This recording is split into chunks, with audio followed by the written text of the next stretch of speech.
What's good, Internet? My name is attackslug, and welcome back to WWE 2K19 My Career Mode. Today we have a handicap match against Owens and Zayn. But before that, the Viper, Randy Orton, in a side match. Is it backstage? Is it in the ring? Let's find out. Were you and Triple H trying to figure out how you could cost me the US title because nothing else he's tried has worked? Did you not hear me the first time? I'm Randy Orton. Said stay out of my way. Brawl with Randy Orton. Unless I want an RKO. I heard you. Honestly, I'd like to see you try. And so I welcome you to a bit of a slowdown there with the frame rate. A fine... What is today? Wednesday. On the show. On the program. It's a Wednesday. Yes, it is. There is obviously Smackdown 1000 to discuss today. But, you know, some minor news things before that. It appears that one Kevin Owens had not just one leg surgery, but both leg surgeries. So much like Sami Zayn was like, hey, you know what? I'm going to be out for a while. Might as well get both things done. So there is that. So obviously no real timetable on the return of KO to Raw. So we'll see. But that is the deal as per his Twitter, social media type stuff, is that he had a 2-for-1 sale on surgery, so why not get both? So there was that. Now then, we also have the weird bit of, I guess, news from a podcast, radio thing, something from Shane McMahon, who was mentioning that, yeah, his kids are giving Vince booking suggestions, booking ideas. And I'm like, man, his kids are pretty young, so I guess that explains all of the dick punching lately, because kids think that's really funny. So, there you go. I have to wonder exactly what ideas, and if his kids are fans of Roman Reigns, because that would kind of explain a lot, to be honest. Anyway, there was that. Now, in terms of SmackDown 1000, the dirt sheets said Ellsworth, but he was not on the show. They had a backstage video thing on YouTube, but he was not on the show. Now, also, the dirt sheets said Mark Henry, and there was no sign of the world's strongest man. So, kind of not all the way there. I mean, I feel like there were names that were confirmed that weren't there either. Like, I feel like at some point they confirmed Tori Wilson, and she was mentioned as part of being in the Battle Royal, but was not actually on camera otherwise. So, have to wonder on that stuff, Randy. Have to wonder, Randy. Boom! DDT on the concrete floor. But what was that happened on a SmackDown 1000 is there was no giant fist. There was no Ovaltron. So I will say overall, that it was a better show than Raw 25, but it was not as good as Raw 1000, essentially. I feel like if you want to actually go with your whole legend thing, you could have added an extra hour and not had to cut certain things short, like, say, The Miz and Rusev World Cup qualifier was like a 2-minute match. So, there was that. Randy getting vicious. Randy vipering up here on the crate, on the case. Wants to get that jumping thing. No, he does not. No, he does not, Mr. Orton. I think not. Have a slug sploder on the concrete. These men cannot be contained. Do you want a Phoenix Plex, Mr. Viper, in this backstage vicinity? I know you want to hit an RKO. That's not going to happen if I have any say in the matter. Now, can I go to the top of this case here and do my own jumping? Woo! Elbow drop. I wonder if I actually hit that 5-star slug splash from the case. I don't rightly know, Randy Orton, but you can keep on getting tossed here with that crucifix powerbomb type scenario from your boy. Oh, here it is. Activated. Payback success. Shining. Binga! Let's do it again, Randy Orton. Charge it up. Just keep standing there. Boom! Clocking him. I have a little bit more left, so we can do it a third time. Boom! Alright, Randy. Now what? Now what, Randy? Now what, Randy? Uh-oh. I mean, this might just end the match here with this slug exploder, so might not even find out, to be honest. It is what it is. Yep, that was the end. I thought as much. Hooray! More tokens for loot boxes. Whoopee. Okay, handicap match. How will they screw me this time, and or how will I overcome the odds this time? We've been waiting a long time for this. The championship is up for grabs right here next. We have one of the best talents on the roster to date against Team Kevin Owens. Stakes don't get much higher than this. A title on the line. More generic commentary. You can feel the excitement. Buzz is here. Buzz is here, yeah. Anyway, so you open SmackDown with Truth TV, which is fantastic. You brought out all the McMahons, as you do for a big anniversary show.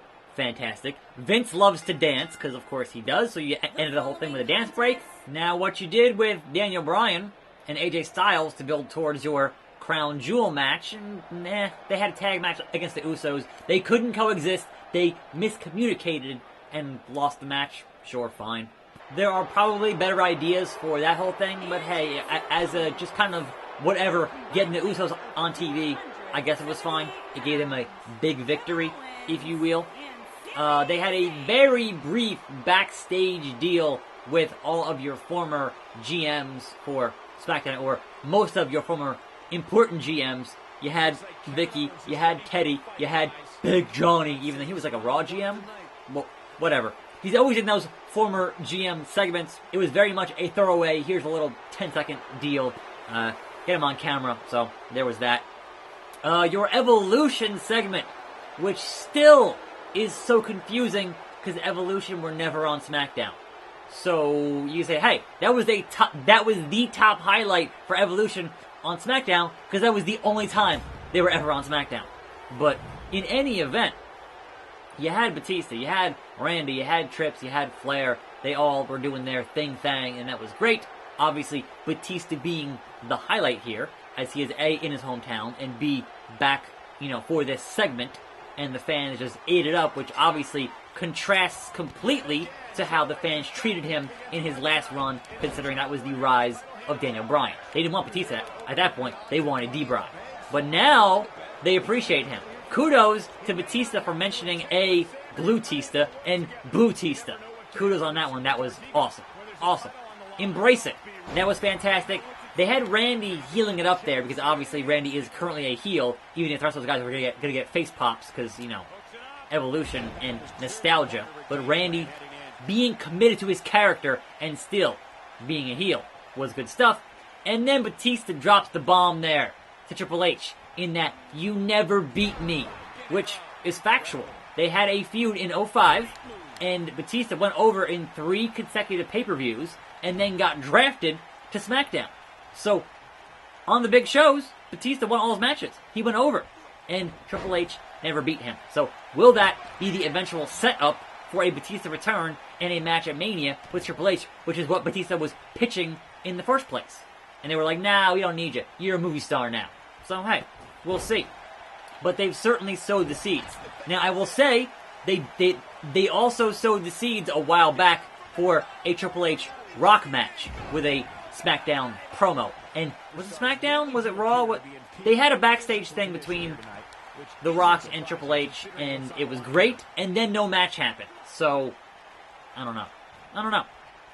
But yes, teasing that stuff was pretty fantastic, and we'll see if they actually manage to follow up on it or not. Who knows? Perhaps Batista could show up in Saudi Arabia. You don't know. Anything could happen. It's wrestling. If they even have a show in Saudi Arabia. Again, they mentioned Crown Jewel a bunch, and they didn't say, oh, where's Crown Jewel, you guys? Don't worry about it. P.S. Apparently, that dude who got murdered got cut up in like 7 minutes. That's messed up, you guys. Holy crap. Anyway, speaking of The Rock, though, being that SmackDown is The Rock's show, he couldn't even send a video. Even John Cena sent a little cell phone video. Apparently The Rock was, oh, here's a tweet. All you get from The Rock is a tweet about SmackDown when SmackDown is The Rock's show. Yeah, thanks, Rock. Appreciate it. You're just too busy, huh? You're just too freaking busy for wrestling. I get it. It's fine. Whatever. Anyway, yes, so The Miz is a World Cup qualifier. He is beating Rusev in like a minute and a half or something like that, with Kurt Angle on commentary. So Angle was there, because obviously Angle, big part of SmackDown. And then it just here's on commentary for a very short squash match, essentially, for poor Rusev. So whatever. Yes, tagging Kevin. Thank you. I will take the hit here and the double team maneuver from these two to get Kevin into the red here while in the ring. Hit that slug exploder on you, boy. What you gonna do? Get your health into the red. We're getting there. Anyway, the cutting edge was also there, and that was with Becky and Charlotte. And man, they tried ever so harder to get people to boo Becky, and it didn't work. Like, they're having her be the heel. They're having Edge try to be, a remorseful, like, alright, the things I did to get ahead, when I was on top were not good things. And Becky's like, yeah, don't hurt your neck, Edge. Like, totally playing all this heel stuff. And no. Fans are sort of like, Becky. Like, it's not working. It's totally not working. Which is hilarious to me. Anyway. Buzz pulled off the impossible. Nope. No, he hasn't. I told you, these two would be on the same page. Oh! RKO out of nowhere. There's Randy. Where did Orton even come from? There's Randy. Yep. Taking advantage. Shoulders are 1, down. 2. Oh, the game. We have co-champions. It took a couple of tries, but with the help of an old friend, Triple H finally got what he wanted. You guys are burying the lead here. Kevin Owens and Sami Zayn are your new United States champions. Buzz never had a chance. With Orton interfering, it was essentially 3-on-1. 4-on-1 if you include Triple H. Yep, that's about right. Go to Japan? What? Alright, first of all, I'm going to put the emails and the podcast at the end of the episode, because I've seen the analytics, like they just drop. People just don't care. So, end of the episode for that. Okay, go to Japan. Oh, and we finished chapter 6. Cool. The next day, it's a long flight. The next day. I'm on the plane. Okay. The plane ride from hell.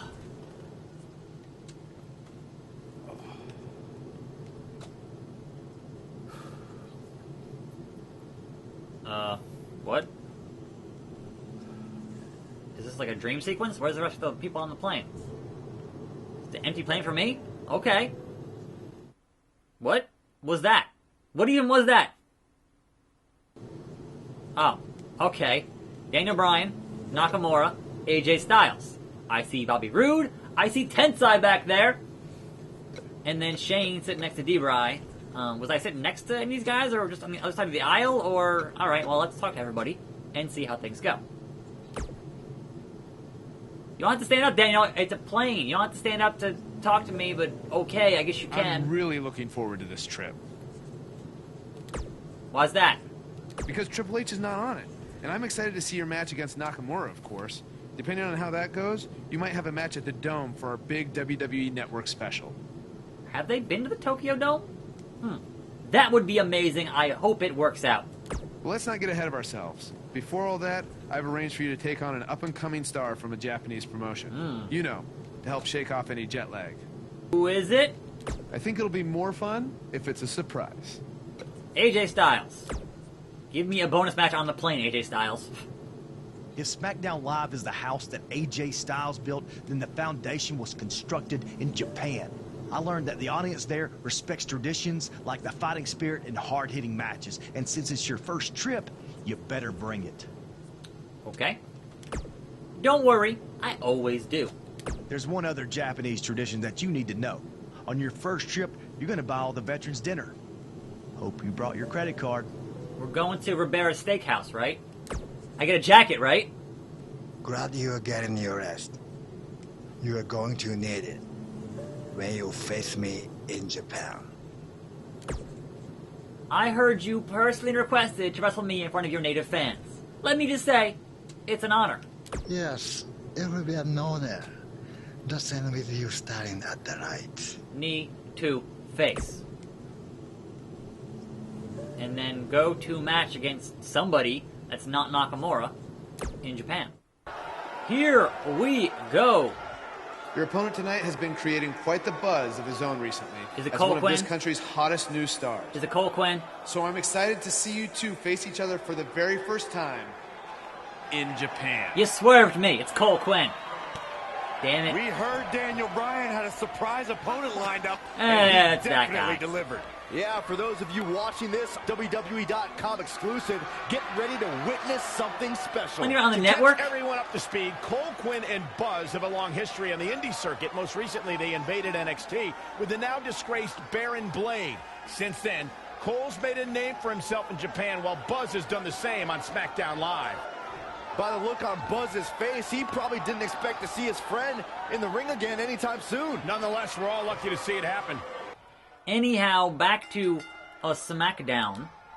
We had the Bar are your new tag team champions because of an unlikely assistance from it's the Big Show turning heel because that's what the Big Show does. He came back last week to have a match with Randy Orton as a face, and then this week immediately turned heel. That is the most Big Show thing you could possibly have on your show. So kudos for having that on your anniversary show, having Big Show turn one more time. I feel like they were like, oh man, we don't have enough 6-man tag matches booked for Crown Jewel. Get the Big Show and the Bar versus the New Day. That seems like a pretty easy solution for that bit of business. So I guess kudos, if you will, as I just hook Cole Quinn here on his freaking neck, man. I don't know. There is that. But we had your other Crown Jewel qualifier for the World Cup, which was the return to SmackDown of Mr. 619, Rey Mysterio, fighting Nakamura, and obviously winning. So again, your World Cup is full of a bunch of guys from the U.S. Even Mysterio was born in California. So there's that. Now, so to me, that says the World Cup is like the World Series. You call it World, but it just means the U.S. So there is that. I mean, you're having it internationally, famous sir, but otherwise, it doesn't really mean World, if you will. Anyway, we had the fact that Taker did close SmackDown, right? But it was literally in the last 5 minutes, he walked to the ring. He said, hey, at Crown Jewel, I got 3 words for you. EDF. Rest in peace. So there was that. But notably, when Taker said the words Crown Jewel, if you listen, you can hear the crowd booing that. They were like, no, they murder journalists. Boo. There was that. So, I don't know. That was SmackDown 1000. Again, better than Raw 25, which is kind of not that hard, because that was a just complete nightmare factory. But not as good as Raw 1000, which was a pretty good show. Like, Raw 1000 ended with CM Punk beating up The Rock. So, there was that.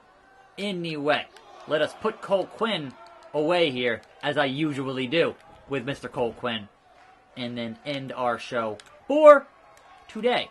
Unless we get Randy Orton to attack again. Hey, Cole, remember that? It's called a Slow Exploder. Get used to it. Get used to it. It's gonna happen every freaking time, man. What you gonna do? What you gonna do? And then we pin the man. Counter ref. 1, 2, 3. Here is your winner, and no longer U.S. champion. Come on, Cole. For old time's sake. What started in high school gyms in the U.S. has now added a new chapter in Japan. This is truly a special moment. And this is only our first night here. We will get to see Buzz versus Nakamura, and then there's the WWE Network special from the Dome. I'd do this for free. Don't give him any ideas, Byron. Thanks again for joining us from Japan for this WWE.com exclusive. Why is it on a .com exclusive? Seriously. The next day. Hey. Oh, is that Asuka?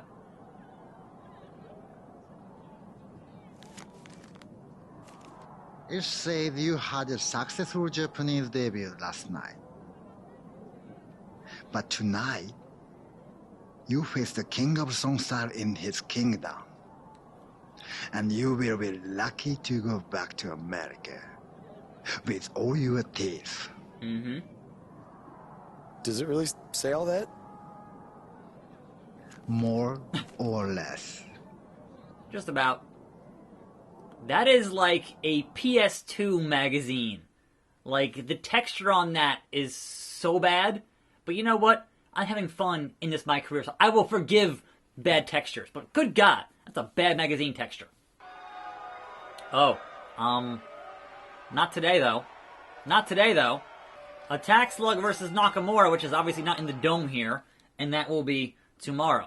Thanks for watching. More videos every day. I'll see you next time, right here on this channel, and I'm out. Sorry you lost the belt. Not your fault. You're outnumbered. I know you don't want my help, but I'm here if you need backup. No Baron Blade. I don't care. D-Bry says, I know you're upset with what happened in that match, but no time to worry about that. Time for a big tour of Japan in 2 days. I have a special surprise for you when we get there. What? Now, I don't want to say I told you so, No, but... I feel like you do, so just go ahead and say it. Okay, fine. I told you all along that Buzz's history with Triple H was going to catch up to him, and now it has. And you can't embarrass the game like he did and expect to get away with it. This time it cost him the U.S. title. Who knows what it will be next time? What do you mean next time? Triple H got his revenge. You think Triple H is satisfied with that? This is just the start of it. Triple H isn't going to stop until Buzz's career is in shambles. Well, you've dealt with Triple H over the years. What can Buzz do? He has two choices. Keep fighting against all odds, or take his ball and go home. Well, if I had to guess, I don't think Buzz is going anywhere. Actually, I take that back, because one place he is going is Japan for WWE's upcoming tour, and I'm really looking forward to seeing how he does over there versus Nakamura. Look, wrestling in Japan for the first time is hard enough. There's the long flight over, the language barrier, the food's different. Then combine that with having to face Nakamura on his home turf, there's no chance Buzz can walk away from the match with a victory. No chance, huh? Would you like to make a small wager on that? What are you thinking? Well, nothing involving money, because I know you'll never pay up. Yeah. How about if Buzz wins, you have to say on the air that I am a wrestling genius. You're a wrestling idiot for thinking Buzz is going to win. So when Nakamura wins, how about you have to wash my truck? Well, you know, that's not that bad. All right, you have yourself a deal. You didn't let me finish. What? Wash my truck dressed like a Bella twin. Oh, well, that certainly took an odd turn. Buzz, if you're listening, please win this match. I know Nikki Bella is fearless, but I am not. Come on, Nakamura. Let's make Pete an honorary Bella twin. You can do it.